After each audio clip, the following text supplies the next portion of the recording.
Tiagson, boa noite para você, meu querido. Tudo bem? Muito bom estar com você, viu?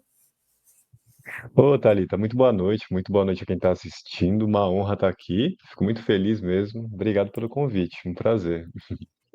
É isso. Aliás, antes de começar a fazer as perguntas aqui, né, as provocações todas para a gente poder iniciar essa conversa, eu quero te dizer que eu te acompanho, Tiagson, tinha um grupo no Facebook da Unicamp. E lá eu já vi, eu não sei se você vai lembrar disso, porque já tem alguns anos, e lá eu já via as tuas provocações, né? Os teus comentários, as postagens que você fazia, e o povo caía matando, falando. E aí eu queria, a partir disso, inclusive, porque depois aí no Instagram também passei a te acompanhar, né? Te ouvir bastante, tudo aquilo que você produz e você fala a partir da sua vivência e dos seus estudos sobre música e especialmente, né, particularmente falando sobre o funk. E aí, a partir disso que eu queria te ouvir sobre essa sua escolha, essa sua decisão de se especializar e falar especificamente sobre esse que, na minha avaliação, não é apenas um gênero musical, é uma manifestação artística completa, porque tem música, dança, tem linguagem, tem modo de ser, de fazer, tem jeito de falar, jeito de agir. Então, eu queria te ouvir um pouco como é que você chegou até aí, você decidiu para falar e pensar e estudar sobre isso. Olha, Thalita, gostei bastante de você ter lembrado dessa época dos grupos universitários no Facebook. Para eu conseguir engajamento, para eu conseguir o mínimo de atenção, não só nas redes sociais, mas na minha vida, sempre foi um certo trabalho. E eu fazia as postagens e compartilhava em vários grupos universitários as provocações, e acho que nem eram tanto provocações, mas para aquele grupo intelectualizado de pessoas, essas ideias relacionadas ao funk sempre foi muito difícil de aceitar. Dizendo de um jeito bem papo reto, Thalita. Grupos intelectualizados de uma classe média, embranquecida, têm dificuldade com funk. E eu achava, ainda acho, o ódio que eu via nos grupos universitários naquela época um sintoma disso. Agora, como é que eu escolhi o funk? O funk fez parte da minha história. É, mas quando eu comecei a estudar música, quando a gente começa a estudar música no Brasil, o que se oferece, o que se impõe para nós é a música de concerto de tradição europeia. E eu entrei nesse mundo e fui vivendo isso e acreditando nisso, ou seja, quando a gente começa a estudar música no Brasil, a gente também começa a se tornar uma pessoa mais preconceituosa, o que é muito contraditório, né? A gente aprende preconceito na educação. É, E aí foi na medida em que eu estava com uma idade, tinha maturidade para poder me aceitar. Ter acessado a universidade pública para mim também foi um rompimento de um ciclo ancestral, né? Porque eu venho de uma origem muito simples, eu nasci no sertão da Bahia, vim para cá de busão, como todo retirante, mas vim para cá muito cedo com a minha família, toda a minha família é de lá do sertão. É, Fui criado numa zona periférica de Santo André, então, quer dizer, acho que o funk para mim é uma coisa muito natural, né? E foi daí que eu vi que eu senti a necessidade de falar sobre esse tema e de, principalmente, Thalita, rever a universidade a partir da perspectiva periférica. Olhar para o funk, eu sempre falo para as pessoas, a minha pesquisa de campo não é indo para as favelas, a minha pesquisa de campo é voltando para a universidade e pensando, nossa, essas pessoas são estranhas, né? Então acho que o funk tem essa função de olhar a universidade com estranhamento, de trazer uma autocrítica para a área da música na universidade. Bom, e aí, é claro que você tem uma grande produção lá no seu canal, eu sei que tem muita gente que está aqui que te acompanha também, mas vamos começar do começo. Qual que é a história do funk? Eu sei que tem algumas polêmicas, discussões, quer dizer, da onde que ele surge, o que que ele é? Tem gente que diz que ele é estadunidense, tem diz que ele nasceu na Alemanha. Como é que é essa questão da história do funk? Como é que ele chega, se ele chega no Brasil, ou se ele nasce no Brasil, se a gente tem um jeito brasileiro de produzir o funk, essa coisa dessa origem, né? Boa. O funk, os MCs Amilca e Chocolate cantaram lá no comecinho dos anos 2000. Os versos é som de preto, é som de favelado, mas quando toca ninguém fica parado. Mas, por outro lado, quer dizer, o funk é de fato uma música feita por pessoas majoritariamente negras periféricas. É uma música que se produz muito nas favelas. Mas como é que começou? Reza a lenda, a história oficial, que a produção de funk no Brasil, a música funk, a música preta norte-americana, começou nos bailes da pesada no Canecão, que é um lugar de classe média que fica no Rio de Janeiro ainda. E o Canecão tinha um lema muito curioso que dizia assim: é aqui que nasce a MPB. Ou seja, é, essa música preta começou a ser trazida para tocar nesses bailes, nos bailes da pesada, dos DJs Big Boy e Ademir Lemos, e fazia muito sucesso e se dizia que era um ponto, apesar de ser num bairro de classe média, que é o Botafogo, era um ponto de encontro de várias classes, né? E aí o Canecão depois passou a tocar Roberto Carlos, então essa cultura foi sendo expulsa do Canecão e foi indo para os subúrbios. Quando o Catra diz assim que o funk começou na Alemanha, o Catra é uma figura muito diferenciada no funk, né? Pela trajetória dele, por várias razões. E ele também fazia aula de alemão com MC, com um alemão que foi para o Rio de Janeiro, o MC gringo, e se apaixonou pelo funk. E essa história da origem alemã do funk tem a ver com o fato de que o funk sempre foi música eletrônica. As pessoas esquecem disso porque o funk tem muito som de instrumentos ancestrais, né? Berimbau, atabaque, mas o funk sempre foi música eletrônica e vincular a origem alemã tem a ver com o grupo Kraftwerk, que é um grupo de música eletrônica pop alemã, que influenciou também o hip hop e o funk vem da cultura hip hop. Então é tudo uma evolução. Mas claro que dizer tão diretamente que o funk vem da Alemanha é uma estratégia do Catra de trazer uma provocação, de chamar a atenção, de trazer uma visão diferenciada. Ele sempre foi muito provocador e sempre foi muito bom nisso.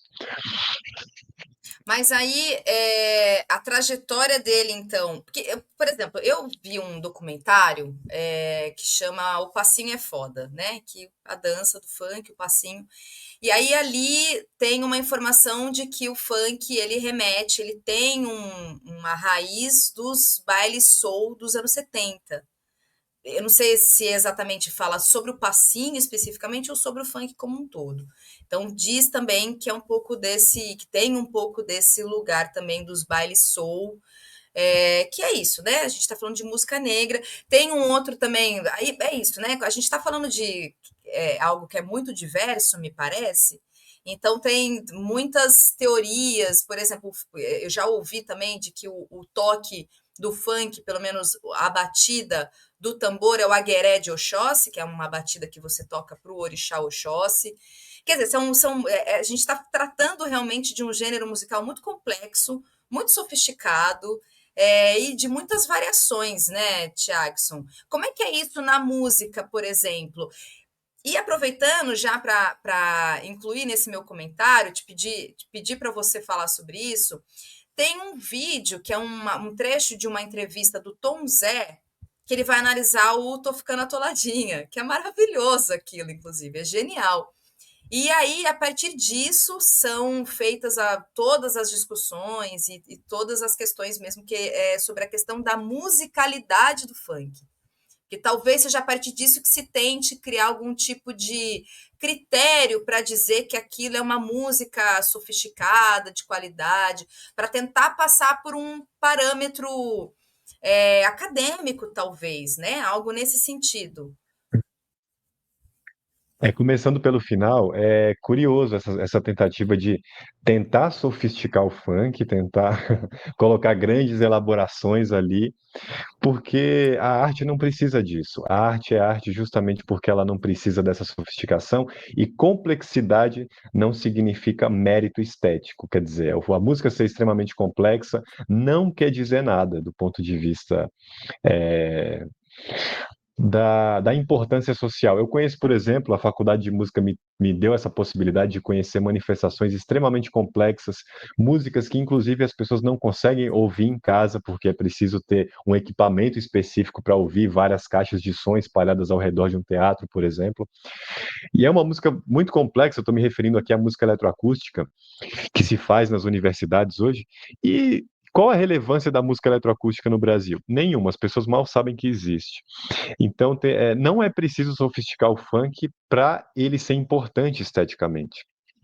É, agora, esse vídeo do Tom Zé analisando Tô Ficando Atoladinha é muito bom, porque tem muita coisa ali, né? É lamentável que as pessoas enxergam aquilo como humor. Ah, um doido aí falando umas coisas e dando ao funk alguma característica de complexidade musical que ninguém percebeu ainda. Como assim? Quer dizer, para você rir do Tom Zé, e o programa do Jô tinha muito isso, né? Tinha um desprezo. Sempre que alguém da cultura popular, sempre que alguém pobre, preto, ou que representa essa cultura popular ia lá, eram sempre personagens que causavam muito riso. As pessoas riam muito, muito dessas pessoas. Então, tem isso, tem o fato de que o Tom Zé está falando uma coisa importante, a característica melódica, que foge do temperamento, das notas aqui do piano, né? A gente passa por entre notas. Mas as pessoas enxergam aquele vídeo ainda como uma piada, né? O Tom Zé ainda é tido como um cara, né, não muito convencional e tradicional. Para muitas pessoas ele é um louco, né? Então isso aí é lamentável. Agora, qual foi a outra pergunta, Thalita, do começo, que eu já me esqueci, eu comecei pelo fim. Não, na verdade, eu pedi para você comentar primeiro sobre essa questão, né, da forma como se entende o funk a partir de uma métrica de complexidade, e também eu queria te ouvir sobre o preconceito em si, né? Eu não sei como é que você foi recebido, por exemplo, na academia, a partir do momento que você decidiu falar, não, eu quero estudar isso. E os ataques que você recebeu e recebe ainda, creio, queria que você pudesse falar um pouco sobre isso, a partir dessa sua escolha mesmo de poder falar sobre o funk. E eu estou tomando como base, porque, como eu te falei, eu te acompanhava lá naquele grupo e eu via como a coisa acontecia. Eu não sei se isso ainda hoje é assim, mas se você puder comentar um pouco como é que foi recebido, né, das outras pessoas e como é que você ouvia e recebia esses ataques todos. Olha, eu sempre falava assim: se você está me xingando nos comentários, eu não me importo, não. Eu uso como indício científico, de indício sociológico, de como é que as pessoas pensam.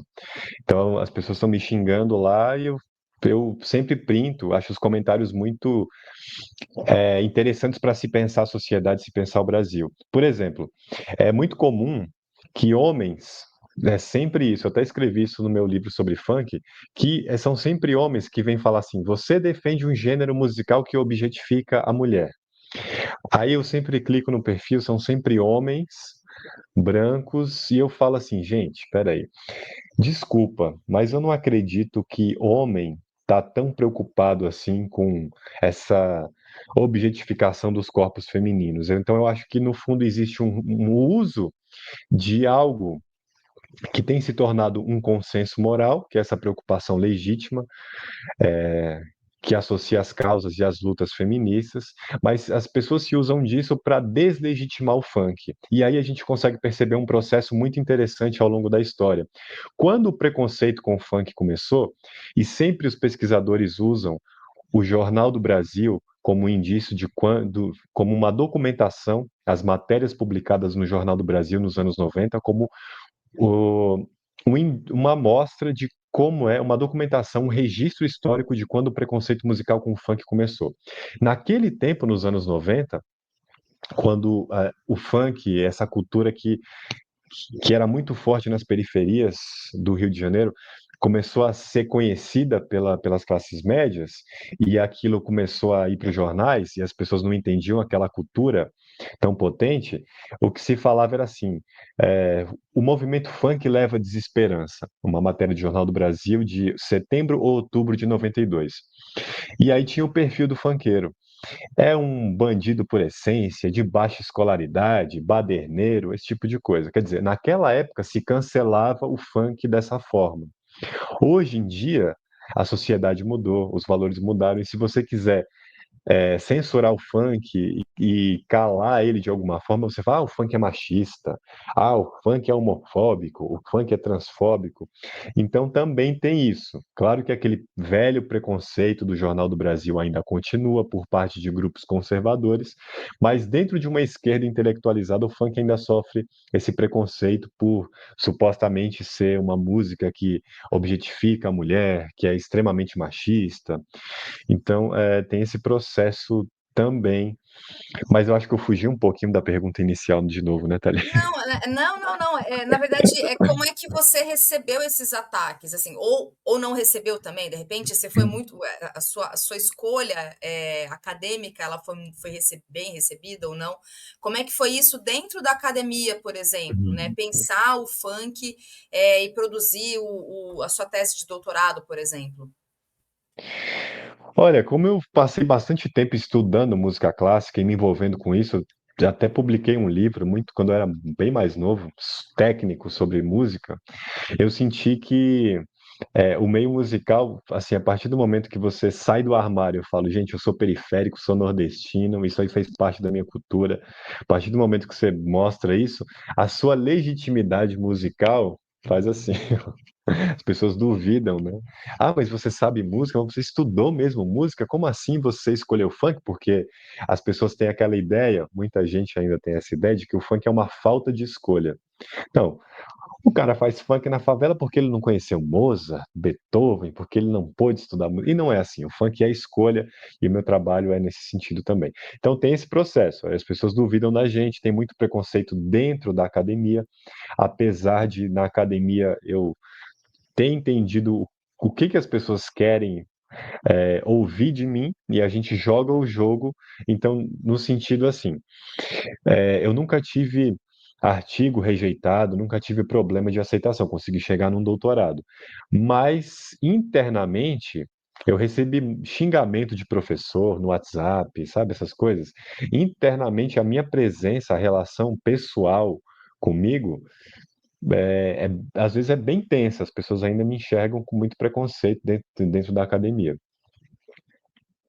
E aí, acho que você já entrou um pouco nesse aspecto, mas eu queria te ouvir um pouco mais sobre essa questão desses preconceitos todos. Antes, inclusive, de você entrar aqui, né, para conversar, eu já estava iniciando um pouco desse papo, porque o que eu percebo, Tiagson, é que, enfim, né, você já trouxe um pouco até do perfil de quem são essas pessoas que fazem as avaliações discriminatórias mesmo, né, sobre o funk, e agora é o funk. Antes era o rap, antes foi o samba. E é o entendimento de quem são as pessoas que estão produzindo o funk, né? E que produziram o rap, que produzem, enfim. Mas que o rap já passou um pouco por esse banho da branquitude, uma certa apropriação também, né? O Racionais está lá recebendo honoris causa na Unicamp, por exemplo. Então, mas eu, por exemplo, que cresci nos anos 90 em São Paulo, eu ouvi muito que o rap é música de bandido, por exemplo. Muitas vezes. Né? E hoje o que a gente está vendo, né, é justamente esse direcionamento ao funk. E é isso que eu queria te perguntar. Qual que é a sua avaliação para que o funk tenha esse tipo de perseguição? Quer dizer, para além de. Porque é muito travestido, talvez, dessa ideia de pensar em qualidade musical, etc. Mas o que está trazendo, o que carrega mesmo para que essas críticas muito ilustradas aí, né, de tentar falar o que o funk faz, etc., representa, na sua avaliação, o que é isso?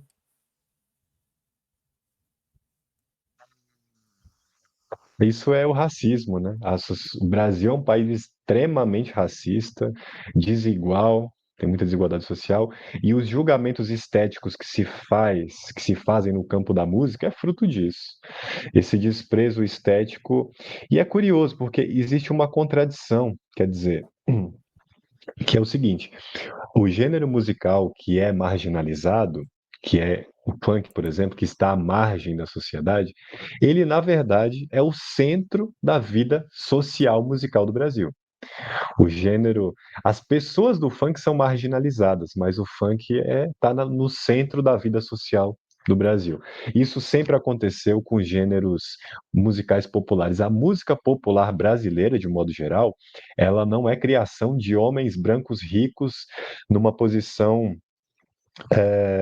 numa posição social, digamos assim, elevada. Tem até o Rafael Galante, que é um pesquisador da música e das manifestações afrodiaspóricas, diz que no campo da música popular, a supremacia racial se inverte, porque todo gênero popular é criação de pessoas que estão em posição subalternizadas. Então, o samba, o forró, o brega funk, até a música sertaneja. Eu publiquei recentemente um vídeo mostrando como a música sertaneja já foi revolucionária no sentido assim, já foi mais questionadora do mundo como ele é. Hoje a gente vê uma música sertaneja completamente adequada aos ditames do mundo como ele é, mas a música sertaneja já foi muito, tem muita música de sertaneja de protesto, né? Mas o fato é que o passar do tempo vai legitimando as práticas culturais, as lutas que vão ocorrendo com o tempo, não simplesmente a passagem do tempo. E hoje o samba é um fenômeno mais aceito e elitizado. E isso pode acontecer com o funk. Eu acho um pouquinho mais difícil, porque o funk tem a questão de cantar muito sobre sexo, sobre drogas, sobre tabus que eu acho que não vão ser tão aceitos socialmente quanto, por exemplo, o rap, que sempre traz uma crítica social, e o rap, apesar de ser considerado música de bandido, pela crítica social profunda que o rap sempre trouxe, pela consciência racial, que é uma característica de todo o movimento hip hop, por isso as pessoas tendem a respeitar, os grupos de esquerda, grupos intelectualizados tendem a respeitar.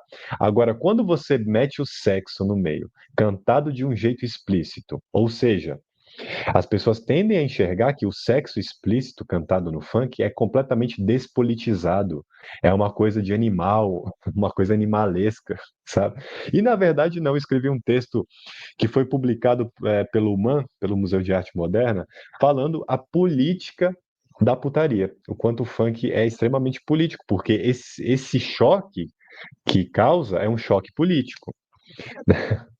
E o funk só faz sentido. Também existe esse outro problema de exotizar a favela, exotizar as pessoas periféricas, como se todo mundo ali fosse sexualizado. Não, o funk é um gênero extremamente moralista. E o funk de baile de favela, que ele se alimenta desse choque moral, né? E tanto é que ali, que nas periferias, ali no funk, a gente percebe que isso se alimenta, os tabus, as polêmicas trazidas são propositais, buscam um choque e se alimenta da forte religiosidade que existe nas periferias. O DJ Uri Martins tem uma entrevista muito famosa que ele deu para o UOL, que ele fala assim: eu faço putaria, que é o meu trabalho, mas eu não escuto putaria, eu sou da igreja, toda a minha família é da igreja, e eu não quero que eles escutem esse tipo de música. Ou seja, então também a putaria convive muito com conservadorismo e esse choque, essa polêmica, é um choque político também. Mas, voltando à questão do rap, não se enxerga isso como político, então não se respeita o funk, principalmente por falar de sexo, por falar de. E uma coisa também que é muito perversa: quando se aceita o funk, por exemplo, uma música que eu sempre uso como exemplo, o rap da felicidade, mas eu só quero é ser feliz. Quando se aceita essa música, você esvazia todo o significado dela. Hoje a gente está vendo policiais militares que são TikTokers reagindo a funk consciente, falando assim: esse funk é legal, esse funk traz uma crítica social. A partir do momento que você tem um policial militar com uma visão política mais conservadora e mais adequada ao mundo, falando o funk é legal, isso já significa, puta, o funk perdeu o seu potencial de revolução, assim, não de revolução, mas o seu potencial questionador. E sempre uso o rap da felicidade como modelo dessa perda de um potencial, de um incômodo, né? Dessa perda de uma música que causa um incômodo, porque o rap da felicidade as pessoas não têm a menor ideia de que ele foi composto por uma mulher, que foi a Kátia, junto com o Julinho Rasta. E essa mulher foi assassinada, esquartejada e queimada na favela. O DJ Malboro conta que só descobriu quem era ela ficou um tempo desaparecida quando morreu. A polícia teve que fazer um teste de DNA. E ninguém conta essa história, que é uma história trágica, para a gente ver a profunda indiferença que se tem com as pessoas do funk, sabe? E a gente vê um monte de gente, muito playboy já vi isso cantando em festa, mas eu só quero é ser feliz. Então, quer dizer, essa música traz um questionamento político explícito, mas ela foi esvaziada. A partir do momento que ela se torna aceita, se torna um funk legal, um funk que pode ser tocado, a partir do momento que as elites aceitam, perde o seu potencial questionador. Agora, o funk de favela, que está sendo feito agora, que vai tocar no próximo final de semana, que fala de sexo, de droga, esse causa incômodo. E esse incômodo não é só moral, é um incômodo político também. Bom, eu ia entrar exatamente nesse ponto, né, digamos, contradições presentes aí nas letras do funk. Eu não sei se necessariamente são contradições, e aí vai a minha pergunta, porque são letras que estão falando de ostentação, de drogas, de objetificação da mulher, e aí objetificação da mulher, isso é um ponto até que eu queria avançar numa outra pergunta que eu queria te fazer, mas essas contradições, como é que você já tocou, falou um pouco sobre isso, mas como é que você avalia nesse sentido? Quer dizer, isso realmente está presente, as pessoas elas cantam, elas dançam, são letras, muitas delas. Por exemplo, o Penélope Charmosa, que é um funk que está agora, que todo mundo está cantando, é muito bom esse funk, inclusive. Ou uma outra música do carnaval agora, o Solta Carta, Solta Carta, caralho, Tigrinho, filha. Esse é um funk que todo mundo canta.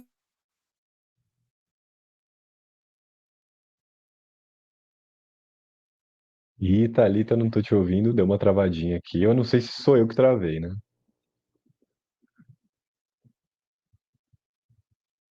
Ah, então é isso. Vamos esperar que ela vai voltar.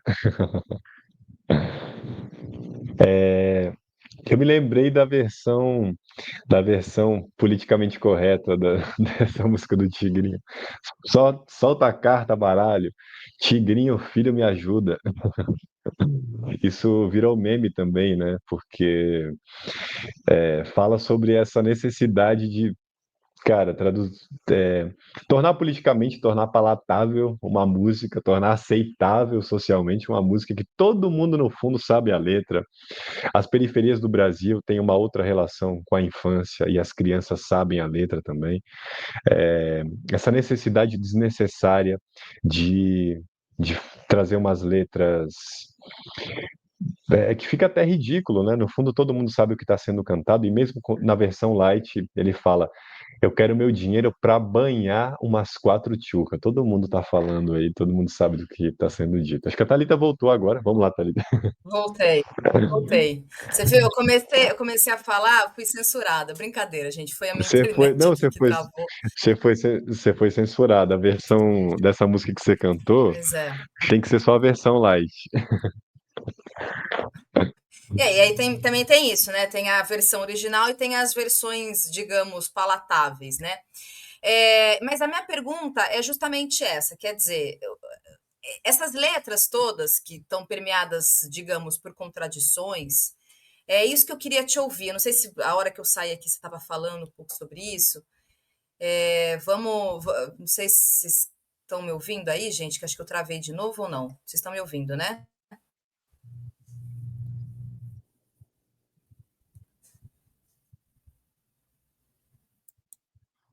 Ouvindo, Tá estamos me ouvindo ouvindo, bem. Tiagson? Ouvindo bem. Então tá bom. Então é isso. Então tá bom. Então é isso que eu queria te ouvir sobre, porque o teor das letras, o conteúdo das letras de funk é que acarretam todo esse processo, dessa polêmica, enfim, do que vem a ser o funk, todo esse caráter moralista que se traduz aí nessas críticas, né? Perfeito.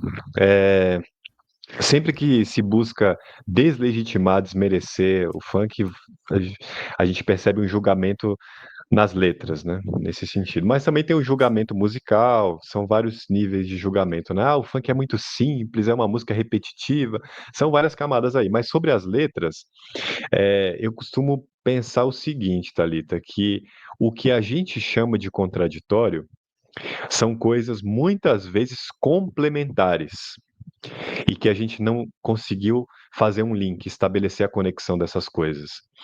Então, como é que a gente explica o fato de que nas favelas e periferias existe uma moralidade muito presente e o funk mais sexualmente explícito tá lá, é feito lá? Ou trazendo uma outra associação, como é que a gente explica um momento em que pautas feministas estão sendo muito presentes, presentes até em propaganda de comercial de grandes empresas, assim. Como é que nesse momento histórico vem um funkeiro e canta uma letra profundamente machista, explícita? Como é que a gente resolve isso? Porque toda a tradição da MPB sempre foi muito machista, mas isso não é uma razão para se aceitar o funk como ele é hoje, porque naquele momento histórico, lá no passado, não se problematizava quanto se problematiza hoje. Então, como é que a gente explica essas contradições? No fundo, isso são coisas complementares, né? Como eu falei, o funk de baile de favela, o funk putaria, é uma música muito moralista no sentido assim, de que reconhece os valores morais para justamente romper, para justamente questionar e causar esse choque, essa polêmica. A MC Pipoquinha tem uma entrevista que ela diz que ela é da igreja, que ela acredita muito no Senhor Jesus Cristo. Então, é uma música que nasce nesse contexto e que busca esse choque, né? Esse é o ponto de conexão. Só faz sentido a gente ouvir, só faz sentido o choque moral se você tem muito bem assimilado os valores morais, né? E o funk acaba sendo moralista no sentido também da figura do talarico, né? O cara que sai com mulher casada, porque isso é uma conduta mal vista, né? Então também tem essas questões, né? O funk não é essa música. E tem muitas letras que simplesmente se canta o sexo de uma maneira descrevendo as relações sexuais, então também não dá para você falar que teve, muita gente já quer trazer essa pauta, mas essa música tá falando de abuso sexual. Isso já aconteceu com a música Baile de Favela do MC João, que se falou de sugeriu que a música estava incentivando o abuso por falar que as minas vai voltar com a chota ardendo porque os menores tá preparado. E aí a opinião pública naquele momento esqueceu da parte que se fala em consentimento, da parte que deixa, que explicita bem, que mostra bem que houve consentimento. E muitas vezes a premissa do consentimento é a base da maioria, eu diria 99% dos funks, porque o desejo sexual feminino também aparece como um elemento que instiga o que está sendo cantado. Agora de fato, tem essa deslegitimação por acho que existe uma dificuldade na nossa sociedade, de modo geral, de lidar com as questões da sexualidade, principalmente quando é cantado de um jeito explícito. Outra coisa que se atribui ao funk é o fato de que, mas é uma poética, não é nem poesia isso, né? É muito simples. E, na verdade, as pessoas esquecem que o funk não quer ser Chico Buarque, porque já existe um Chico Buarque. O funk quer ser o que ele é. É essa música que traz uma síntese, ou seja, com pouco diz muito.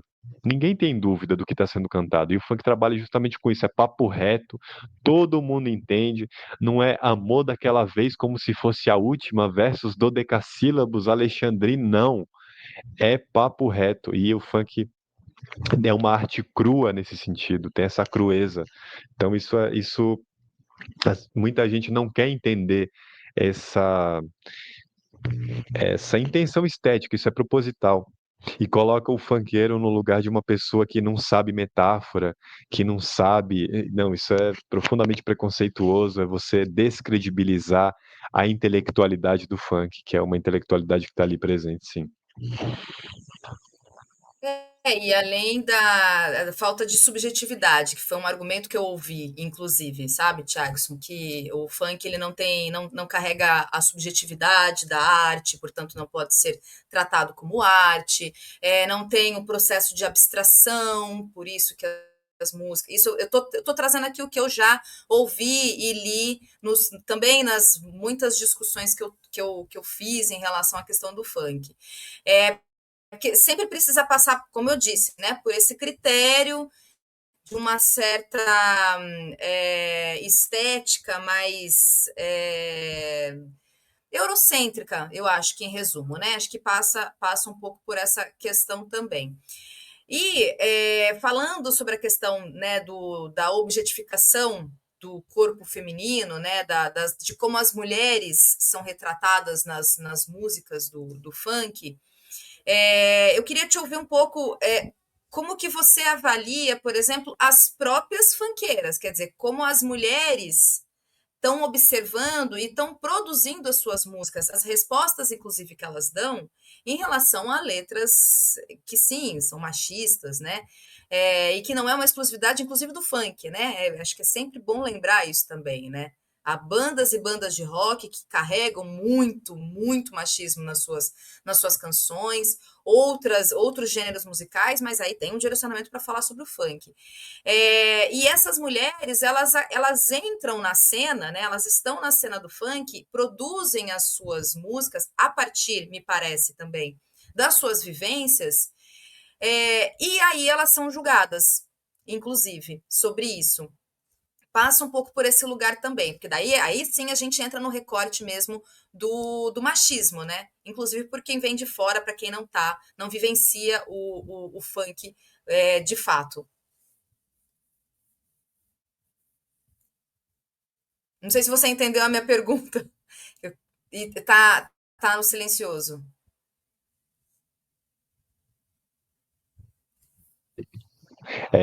Obrigado pela pergunta, Thalita. Agora Obrigado. É uma pergunta muito boa. E eu sempre vou lembrar, no passado, a gente tem dois casos que eu gosto de trazer, que é o caso do Biquíni Cavadão, que tem uma música que o pai canta que ele começou ali a se apaixonar pela filha de 12 anos.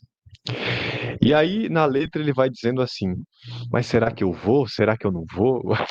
Ou seja, você fala, meu amigo, você está em dúvida se você vai realizar o seu desejo sexual com a sua própria filha. Esse é um exemplo. E é, uma outra música de uma banda gótica chamada Maldita, que se chama Anatomia, que o cara conta que ele comprou uma arma para assustar a parceira. Olha que ideia. Já começou péssimo, né? E aí a arma acabou disparando. E já que ele matou a menina, ele abriu o corpo para ver o que tem dentro. É interessante isso porque você vê, não se problematiza tanto essas músicas, e essas músicas são de um passado também, né? Então, naquele passado não se problematizava como se problematiza hoje. Talvez o funk tenha o grande diferencial do funk é que é uma música que de fato é machista, mas lembrando que constatar que o funk é machista é a mesma coisa que nada, não dá para parar aí. A sociedade inteira é machista, né? É, então, mas a grande novidade do funk é isso. Como é que essa música consegue ser machista nos tempos atuais, né? Que se problematiza. Eu acho que tem muitas questões aí. Eu sempre vou recomendar as mulheres, acho que tudo que eu falo é a partir das autoras do funk que eu li.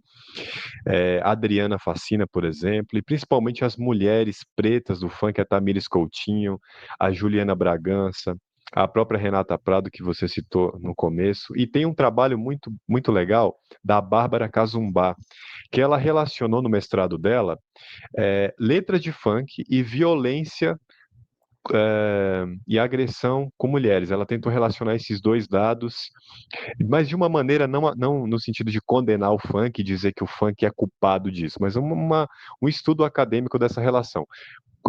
das letras do funk com a violência contra a mulher. Isso é bem interessante.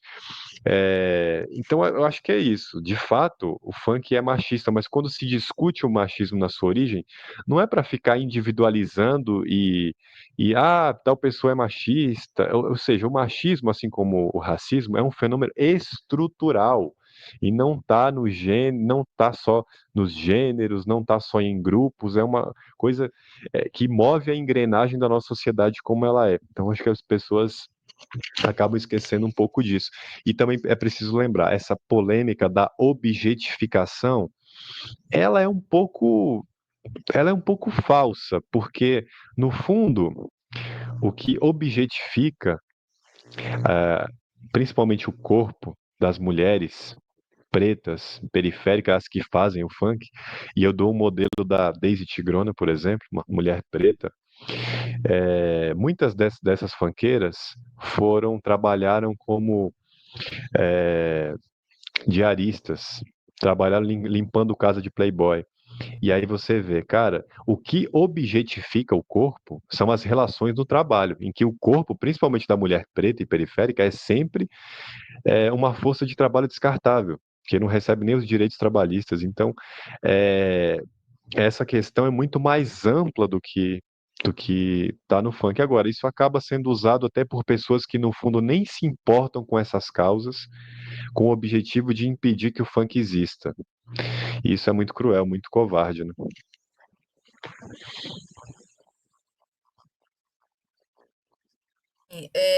Aí eu vou colocar aqui alguns comentários que chegaram, Tiagson, mas aí eu queria te perguntar, queria, na verdade, pedir o seu comentário sobre isso, né? O direito à putaria.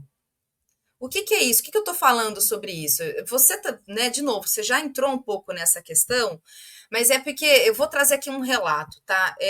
No final do ano, a cantora Anitta, ela fez o evento aqui, o show do Réveillon, né, em Copacabana, e aí teve um momento em que uma parte do show dela até parece que foi censurada pela Globo, em razão da música, da letra da música, e é uma letra nova e que ela é uma música nova em que ela, em tese, muito em resumo, o que que ela fez? Ela objetificou sexualmente o homem dela, né, o parceiro dela, algo nesse sentido. Então a música entrava um pouco nesse mérito e aí é isso, né? Digamos aqui um processo de subversão, né, da mulher que está objetificando sexualmente o homem, invertendo um pouco dessa lógica.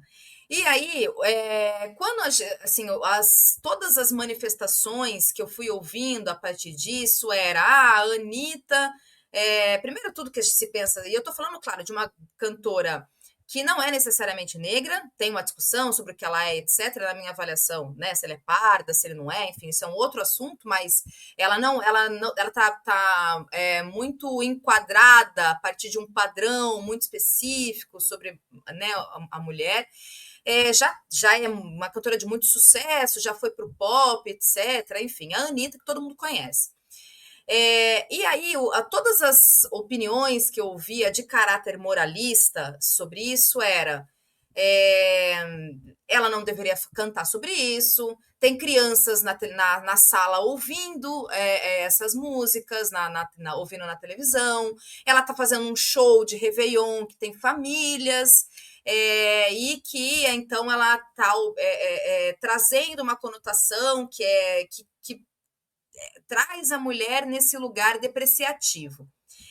Quanto que daí a argumentação que eu trazia, Tiagson, era que, olha, é engraçado, porque e aí eu estou falando disso, grande parte de todas essas críticas vinham de gente de esquerda, né? Eu acho que esse é um recorte bastante importante para a gente colocar aqui. Uma vez que é isso, né? A gente parte talvez de algumas premissas, né? Das pessoas serem de esquerda serem um pouco mais, talvez com a cabeça mais aberta, com a mente um pouco mais arejada para tratar disso, mas não, são opiniões que, vindo tanto dessa gente como de, sei lá, alguém de direita, bolsonarista, parecia a mesma coisa. E aí a argumentação que eu trazia era, ora, mas todo mundo gosta de colocar, por exemplo, aquela foto que virou até camiseta do presidente Lula com a mão no saco. Desculpa aqui a linguagem, o papo reto, mas é verdade. Aí quando a Anitta coloca a bunda dela na televisão, todo mundo fica, oh meu Deus, tem crianças na sala. Mas todo mundo agora adora colocar aquela foto do presidente Lula falando, né? Pega aqui o meu triplex, sabe assim? Ah, pega anistia o caralho e coloca aquela foto do presidente Lula. Você percebe aonde que tá, aonde que caminha aí o típico argumento que entra para mim no mais pura contradição?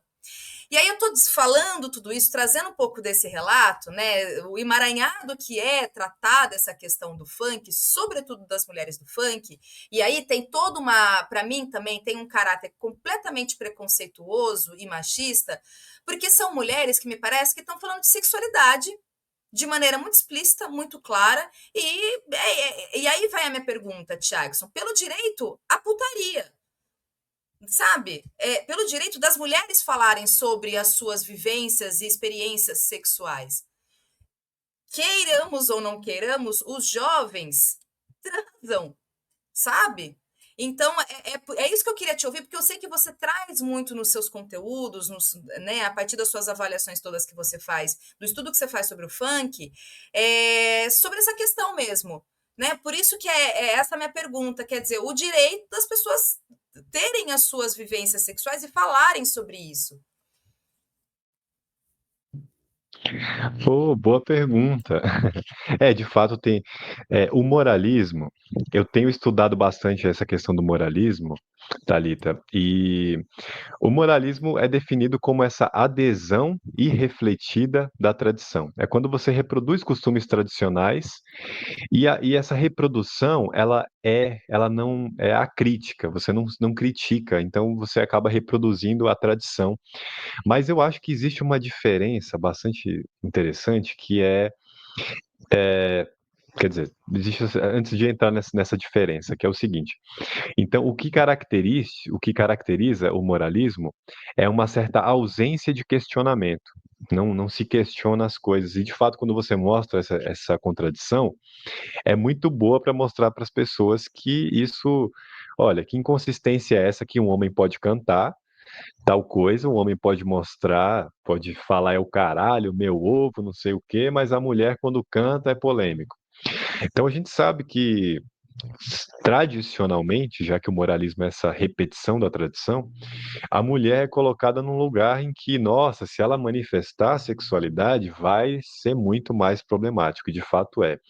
Então, tem essa característica, de fato, eu acho que a gente está no momento em que assim, eu recebo muita mensagem de muitas seguidoras, principalmente falando dessa coisa do OnlyFans, que eu uso o OnlyFans também, isso também gera um problema, né? O meu trabalho intelectual é deslegitimado por isso. Lembrando que eu trilhei a carreira acadêmica e a universidade, na sua história, ela estava atrelada às igrejas. Então é natural que isso tenha impacto nos nossos dias. As primeiras universidades, a Universidade de Bolonha, Universidade de Paris, Universidade de Oxford, essas três universidades que começaram ali por volta do século XIII, estavam muito atreladas às igrejas. Então, a cultura acadêmica carrega essa moralidade. E eu recebo muitas mensagens de seguidoras que encontram no meu trabalho uma espécie de alívio, mas também eu não sou exemplo porque eu sou homem, né? Isso é péssimo. Eu percebo também que as mulheres acadêmicas que fazem o que eu faço também sofrem muito mais com ameaça de morte. Então, assim, eu acho que o meu trabalho até a evidência de tudo que eu falo quer dizer, o que eu falo é uma evidência desse profundo machismo, de que para mim é mais suave, infelizmente, por ser homem. Mas acho que tem esse moralismo, essa repetição da tradição. Eu acho que eu percebo também a diferença entre esquerda e direita no seguinte sentido. Acho que a esquerda ela é mais tem um raciocínio, ela vai mais para o lado racional e a direita vai para o lado emocional da coisa. Quer dizer, eu percebo isso, né? O que caracteriza também o moralismo é, digamos assim, pensar com a emoção, repetir a tradição, essa sensação de que algo está errado, mas uma sensação muito baseada em costumes tradicionais. Então, Acho que tem, não sei se eu respondi, Thalita, porque é uma questão muito complexa. Você já apontou as contradições aí, é Sim. contraditório, mas cada vez mais eu tenho percebido isso, que não adianta só argumentos. Acho que a esquerda também falha nesse sentido. Não consegue trazer as pessoas, não consegue comunicar de uma maneira emocional. A direita faz muito bem isso, faz as pessoas rirem, é, tem mais humor, né? O programa do Ratinho, por exemplo, é um exemplo disso. Então, acho que tem uma dificuldade em saber comunicar, em saber mostrar isso para além da argumentação, porque a gente sabe que a argumentação não é suficiente. As pessoas só acreditam naquilo que elas querem acreditar. Você acha que falta humor e uma espécie de captura de afeto por parte da esquerda, assim, ter uma esquerda menos moralista, menos racional, assim, e que consiga. Talvez isso possa ser um aspecto que distancie, muitas vezes, a juventude, a classe trabalhadora dessa esquerda? Sim, eu acho que sim. Eu falei do que eu estou estudando bastante essa questão do moralismo, e o moralismo tem essa característica de ir para um modo de pensamento mais emocional. Só que esse pensamento, esse modo de pensar mais afetivo, ele não é menos inteligente quanto a esquerda talvez pense. Então eu vejo pessoas de esquerda indo muito para o lado da argumentação, e cita autores, e mostra estudos. Isso não adianta, gente. Porque tem gente aí acreditando que a Terra é plana. E não adianta, argumento não serve de nada, assim, né? Eu acho que falta explorar essa inteligência emocional, ir pro lado do afeto e é sempre muito complicado, porque quando a gente fala de desconstruir uma tradição, a gente tem que ir com muita humildade, até porque todo mundo, inclusive quem é de esquerda, foi criado nessa tradição. Então, acho que tem que ter essa humildade e também ir mais pelo lado do afeto, principalmente entender que a argumentação não é suficiente, até porque eu, principalmente, não acredito que se convence, não trabalho com a ideia de convencimento. Eu acho que só vai me ouvir quem já, antes de mim, já estava a fim de ouvir o que eu estou falando. Então, acho que tem essa questão, assim, né? Aí tem um comentário aqui falando o seguinte, Thiagson, por que que o funk brasileiro. Bom, ele falou punk, eu acho que é funk, tá? Porque estamos falando de funk. Se mostrou tão reaça ao longo do tempo. Você concorda com essa afirmação? E de fato há uma parte do funk que tem se tornado reaça? Olha, eu acho que o problema é uma expectativa de que porque o funk é som de preto, é som de favelado, é som de pessoas que historicamente estão numa posição subalternizada, é uma expectativa irreal de que essas pessoas são revolucionárias, querem mudar o mundo. Não. Pô, a gente quer trabalhar, sabe? A gente quer. E pela nossa fragilidade economicamente e estrutural, pela nossa fragilidade ancestral, a gente tende a muito mais a se vender para o mercado do que o playboy que é herdeiro e que pode não fazer nada e fica lendo Marx. Então, acho que tem essa expectativa irreal de que o funkeiro seja. Mas, de novo, é que eu acho que tem uma frase de um pensador chamado Jacques Rancière, ele fala isso num texto chamado A Política da Arte, ele diz assim: a arte faz política antes dos artistas fazerem. Ele separa autor e artista, uma separação que eu confesso que eu não gosto, mas isso mostra que as letras trazem uma realidade e questionam, a arte funk traz um questionamento, mas a pessoa do funk muitas vezes pode ser essa pessoa, por exemplo, a Tati Quebra-Barraco, que ficou famosa como mulher da putaria, que canta Daco é bom, ela fala: eu sou casada há 23 anos, macho meu, ninguém mexe. Então, assim, né, não é uma mulher que está saindo com 500 pessoas por dia, como se acha, né? Existe a vida prática que se impõe. E se a gente está no lado subalternizado, cara, a gente tende a se vender muito mais, assim, porque a gente precisa. Eu falo abertamente, tem muita gente que é de esquerda, e eu admiro isso, de verdade, admiro. Porque eu não posso fazer isso. Quando vem proposta para eu fazer publi para alguma coisa, eu aceito, porque eu preciso do dinheiro para trabalhar.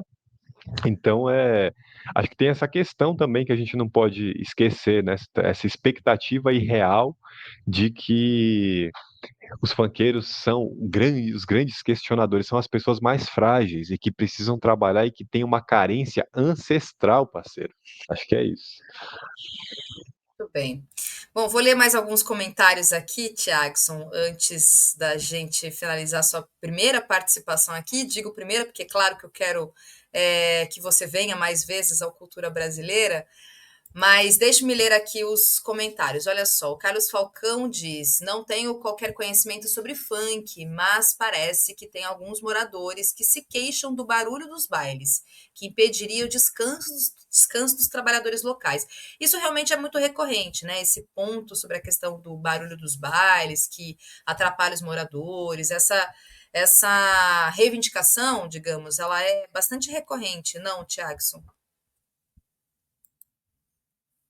É bastante recorrente e isso também a gente precisa tomar um cuidado, porque entram naqueles fatos que, no fundo, muita gente que traz isso não se importa com essas causas. Muitas vezes, não estou dizendo que é o caso da pergunta, não, mas aqui isso é muito trazido pela mídia para desmerecer o funk. E tem duas incoerências aí. Primeiro, o baile funk atrapalha a qualidade de vida dos moradores. Primeiro, muitos frequentadores de baile são moradores.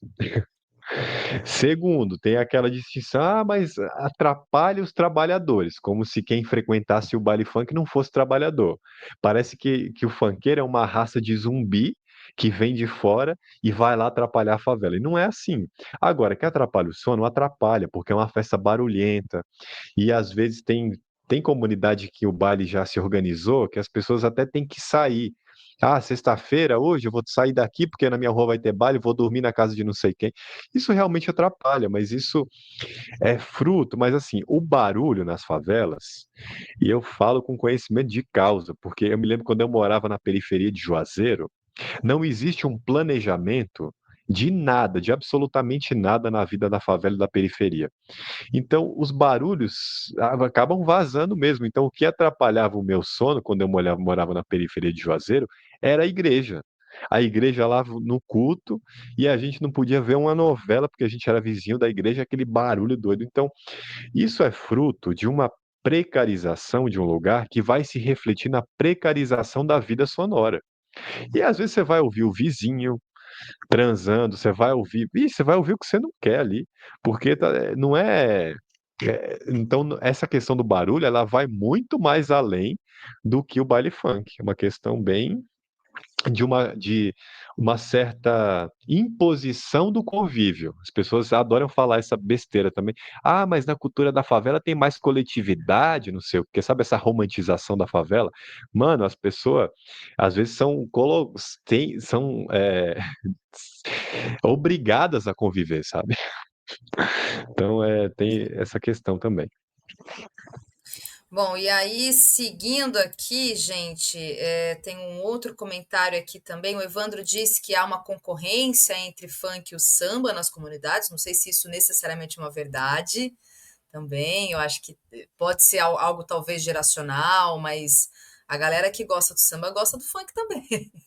Me parece, né, Thiagson? Não sei se tem essa concorrência do samba e do funk explicitamente assim. Olha, eu acho que não, acho que é o que você falou, Thalita, pode ser geracional. O que eu sei, para a gente ter a certeza, a evidência de que o passar do tempo vai legitimando as práticas culturais, é que dentro do funk já é bastante antiga a rincha entre funkeiros de raiz, que só gostam daquele funk dos anos 90, que não tinha palavrão nas letras, e os funkeiros atuais. Então, dentro do próprio funk, eu já vi essa cisão, assim, o funk de raiz e o funk de hoje. Mas funk com samba, eu confesso que eu nunca vi. Pode ser, pode ter alguém que implica, porque vai dizer, esses funkeiros não sabem tocar um instrumento, mas as pessoas esquecem que os instrumentos musicais do funk são e sempre foram outros. O DJ Arana produz música no celular. Ninguém considera celular como instrumento musical do nosso tempo, computador como instrumento musical do nosso tempo. Se tem ainda essa ideia de que instrumento musical é alguma coisa de fora, em que você vai extrair sons, e as pessoas esquecem que instrumento musical é qualquer meio usado para se produzir música. Celular, computador, notebook. E o funk, por ser música eletrônica, sempre se usou desses meios. Quando tem som de piano e birimbau, ninguém está tocando birimbau, esses sons são produzidos em computador. Tudo bem.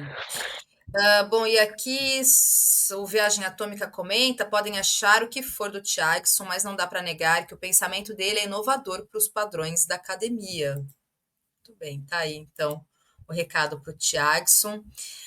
Também a Karen aqui diz: esquerda intelectualizada apenas não, mas sim uma esquerda conservadora, moralista e quase sempre cristã. Antônio Abreu também faz uma pergunta que eu acho que vale uma grande discussão sobre isso, né? Ele pergunta se a arte não tem classe. E aqui, se você quiser comentar, viu, Thiagson? Pode comentar. E Alencar também diz: luta de classes até na música. Luta de classes em tudo, gente. É isso que a gente sabe e compreende aqui, sempre. Uhum. Aqui, Caê Cavalcante também diz: Conselho de Cultura Municipal, participar é bom. Aqui falando um pouco do nosso programa. Claro, tá aqui na nossa lista também de quem vai participar, viu, Caê Cavalcante? E aqui, acho que o comentário é do Maxwell, viu, gente? Ele diz: pô, gente, esse mesmo argumento, por exemplo, falando da questão dos barulhos, tá? Já foi usado pelo governo do estado para impedir que as sambadas de maracatu fosse até o amanhecer, tá vendo? Que isso não é uma um, algo particular do baile funk, né? Me parece que é muito mais sobre a diversão, o entretenimento da juventude periférica do que qualquer outra coisa, seja a manifestação que for, né? Acho que passa um pouco por por essa avaliação também, né, Tiagson? Exatamente. Para a gente ter um modelo aqui, eu sei que na Vila Madalena, em São Paulo, bairro privilegiado, isso também é uma questão na vida dos. E olha que nesses bairros privilegiados tem um maior planejamento com a vida sonora das pessoas. E as baladas que acontecem lá também é uma questão para os moradores. Mas isso não se discute tanto. Então é uma questão, né? Também que acontece onde houver festa com barulho vai ter esse problema, né? Agora, sobre as duas perguntas ali, sobre a luta de classe até na música, eu me lembrei do Murray Schafer, que é um compositor e pensador da música canadense, que inclusive ele trabalhou no planejamento da vida sonora. Ele trabalhou para o governo, né? E ele diz que as disputas musicais, a raiva ou o ódio que se tem, a aversão que se tem a uma música não é por causa da música, é por causa das pessoas que fazem aquela música.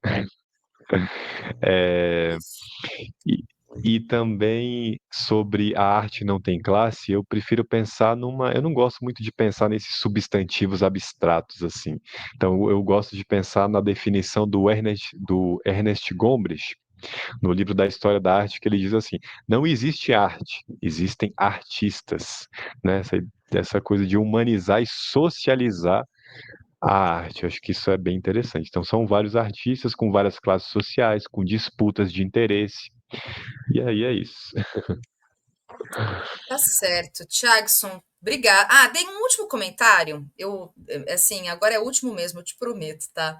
Mas Ou eu pode seguir. queria até falar aqui, te ouvir, e comentar em cima disso. O Georgiano de Castro Ferreira diz o seguinte: olha só.